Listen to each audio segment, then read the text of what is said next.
Hello everyone, we're grateful to have you with us again today. My name is Robert with Tampa Bay Auto Network, walking around a 2013 Ford F-150 XLT with you. If you're on our YouTube page, please don't forget to like, subscribe, and comment below. Also, don't forget to smash that bell. That'll keep you up to date on our inventory by giving you notifications of these walkarounds as they're made. This is a way of being transparent, to show you the things that will not show up in our 100 high definition photos. Those photos are located on our website. If you'd like to see those and everything else that we offer, please visit TampaBayAutoNetwork.com. At the end of the video, you'll be able to hear the engine running on the F-150. So let's go ahead and start the walk around. We are walking around the F-150. As you can see, there's brand new Trona tires.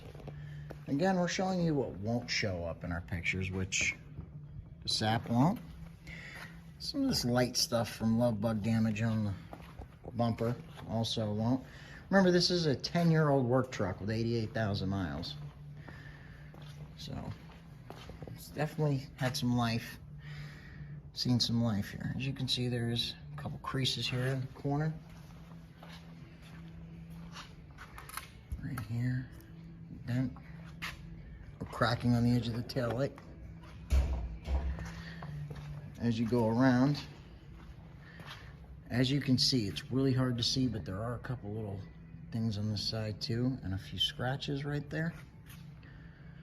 Like I said, when you back up, they vanish, so didn't want you not to be able to see them. Wheels look good, especially for the year and miles. Mirrors, wheels, roof. All this stuff is in definitely good shape. Hard tonneau cover. Let's go ahead and take a look at the interior. All right, what doesn't show up in our photos, if you watch these, you know, this side of the visors, our headliner, top of the dash, all of which is in amazing condition, to be honest. If you have any questions about interior or exterior condition, maybe some shipping options or financing options, call Jennifer. Her name and number is located at the bottom of your screen. Remember to stay tuned to hear the engine running, and hopefully you'll join us for our next walk around.